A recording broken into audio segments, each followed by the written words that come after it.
तो लोकसभा चुनावों के दौरान जब पहुंचे थे राहुल गांधी तो उन्होंने बहुत तरह के झूठ बोले थे। क्या क्या झूठ बोले थे, चलिए वो अब आपको बता देते हैं। राहुल गांधी ने राम मंदिर को लेकर झूठ फैलाया था। अयोध्या में अडानी अंबानी दिखे, बॉलीवुड दिखा, एक भी मजदूर, किसान और आदिवासी नहीं दिखा। ये बहुत बड़ी बात कही थी राहुल गांधी ने। इसके साक्ष्य हम आपको दिखाएंगे कि ये क्यों झूठ है। राष्ट्रपति को कार्यक्रम में नहीं बुलाया गया, ये भी कहा राहुल गांधी ने। राष्ट्रपति आदिवासी थी इसलिए नहीं बुलाया गया। देखिए, एक अलग तरह की पॉलिटिक्स उस दौरान प्राण प्रतिष्ठा के दौरान भी करने की कोशिश की गई और उसके बाद ये भी कहा गया कि सिर्फ जो बड़े लोग हैं उन्हें बुलाया गया, बॉलीवुड सेलिब्रिटीज को बुलाया गया या अडानी अंबानी को यानी उद्योगपतियों को बुलाया गया, मजदूरों को नहीं बुलाया गया, आदिवासियों को नहीं बुलाया गया। ये तक कह दिया कि राष्ट्रपति को इसलिए नहीं बुलाया गया क्योंकि वो आदिवासी थी। इस तरह की बातें कही। चलिए, अब ये तो उनकी बातें हो गई, उनकी झूठ की दुकान हो गई। अब हम आपको जरा सच्चाई बता देते हैं कि सच क्या है, क्योंकि सच बहुत अलग है। जो कुछ कहा है राहुल गांधी ने उससे बहुत अलग है। आपके सामने वो जानकारी हम रख रहे हैं, जल्दी से आपके सामने वो जानकारी रख देते हैं, क्योंकि आपके लिए जानना जरूरी है कि जो बातें बड़ी बड़ी कर रहे हैं राहुल गांधी उसकी तह में क्या है। देखिए, राम मंदिर ट्रस्ट ने राहुल के दावों को झूठ बताया था। साक्ष्यों के साथ हम बात कर रहे हैं। प्राण प्रतिष्ठा पूजन में मुख्य तौर पर 15 यजमान थे जिन्होंने पूरी पूजन विधि की थी। उसमें प्रधानमंत्री नरेंद्र मोदी भी एक यजमान थे। 10 अनुसूचित जाति, जनजाति, वंचित समूहों के थे ये यजमान। तो पहली बात जो उन्होंने की वो तो गलत हो गई। आपको नाम के साथ भी बता दे रहे हैं। कृष्ण मोहन रविदासिया समाज से आते थे। इसके अलावा और कौन कौन से चेहरे थे जो यजमान के तौर पर थे? दिलीप वाल्मीकि समाज से आते थे। इसके अलावा आपको बताएं, विठल राव कांबले ये नवबुद्ध समाज से आते थे। महादेव गायकवाड़ कैकाड़ी समाज से, सर्व समाज का इसमें सम्मिलित एक तरह से ये कोशिश थी। देखिए, कैलाश यादव समाज से आते थे। इसके अलावा आपको बताएं कि अरुण चौधरी जाट समाज से आते थे। हर समाज का एक व्यक्ति इसमें था।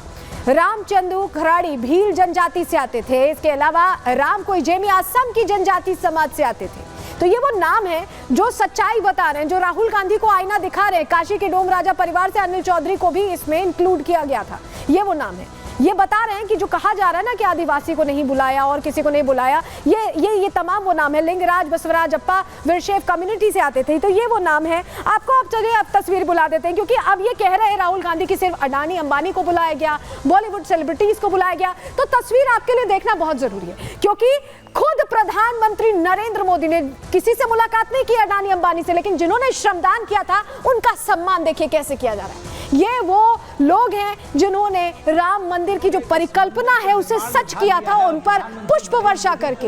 ये 22 तारीख की ही तस्वीर है और कांग्रेस पार्टी को ये तस्वीर देखनी चाहिए, क्योंकि इसी दिन प्रधानमंत्री ने किसी से जाके मुलाकात नहीं की। जिन्होंने श्रमदान किया, जिन्होंने मेहनत की, उसको लेकर यहाँ पर उन्होंने सम्मानित किया था, पुष्प वर्षा उनके ऊपर की थी। लेकिन सनातन के खिलाफ ऐसा लगता है कि इंडी के तमाम दल हमेशा ही दिखाई दिए हैं और एक बार फिर वही तस्वीर निकलकर सामने आई। वही तस्वीर निकलकर सामने आई है, क्योंकि ये वो तमाम लोग हैं जो कहते हैं, प्रश्न तो पूछते हैं लेकिन जवाब आज हम दिखा रहे हैं। जवाब देखने, जवाब उनके लिए देखना जरूरी है। इसीलिए श्रम देवता कहा जा रहा है, राम मंदिर खड़ा हुआ। प्रखर इनको इसीलिए वही देखिए, आप बीजेपी इस पर पलटवार भी कर रही है, प्रश्न भी पूछ रही है, क्योंकि हर वर्ग का ख्याल रखा गया है। ये गलत है ये कहना कि किसी वर्ग का ख्याल नहीं रखा गया। कार्यक्रम में हर जाति का सनातनी शामिल हुआ है। हमने आपको तस्वीर भी दिखाई। अनुसूचित जाति, जनजाति, गरीब परिवारों को निमंत्रण पत्र बकायदा गया। निर्माण में लगे मजदूर बतौर मेहमान शामिल हुए। हमने तस्वीर भी आपको दिखाई कैसे प्रधानमंत्री ने उनके ऊपर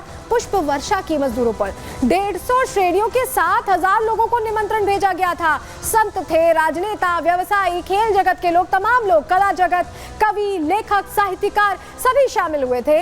जनजातु, घुमंती जनजाति और कार सेवकों का भी परिवार इसमें शामिल हुआ था।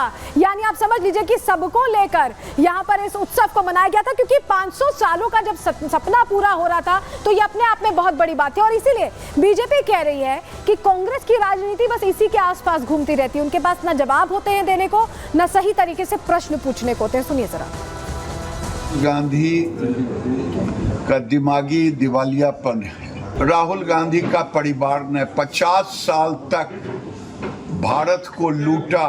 वो इस ढंग की बातें करते हैं जो भारत को गाली देते। ठीक ही तो कहा योगी जी ने, इनकी संस्कृति में नाच गान है, इसीलिए भारत में प्रभु श्री राम को भी गाली देते हैं। इनका एक स्वभाव सा बन गया है राहुल गांधी का।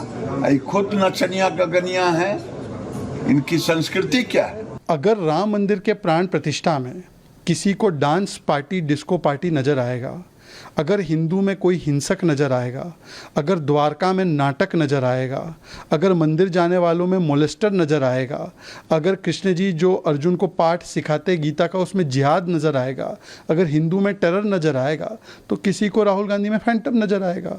रोम मानसिकता से बाहर निकले, राम के आदर्श को अपनाएं। तो चलिए, फिलहाल जवाब दे दिया है योगी आदित्यनाथ ने और एक तरह से उनकी जो तमाम आरोप थे उस पर क्लियर भी कर दिया, फर्क समझा दिया। चलिए आगे बढ़ते हैं, अगले सेगमेंट की अब बात करते हैं, जहां लगातार प्रकृति अपना रौद्र रूप नेपाल में दिखा रही है और उसका पूरा असर बिहार से लेकर और जगहों पर भी पड़ रहा है।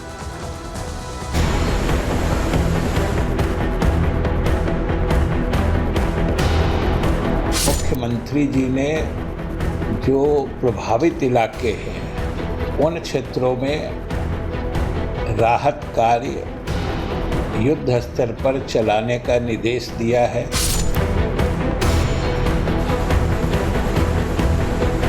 जहां पर सड़क मार्ग से पहुंचना कठिन है या मुश्किल है, उन इलाकों में हवाई मार्ग से भी खाद्य सामग्री पहुंचाई जाएगी।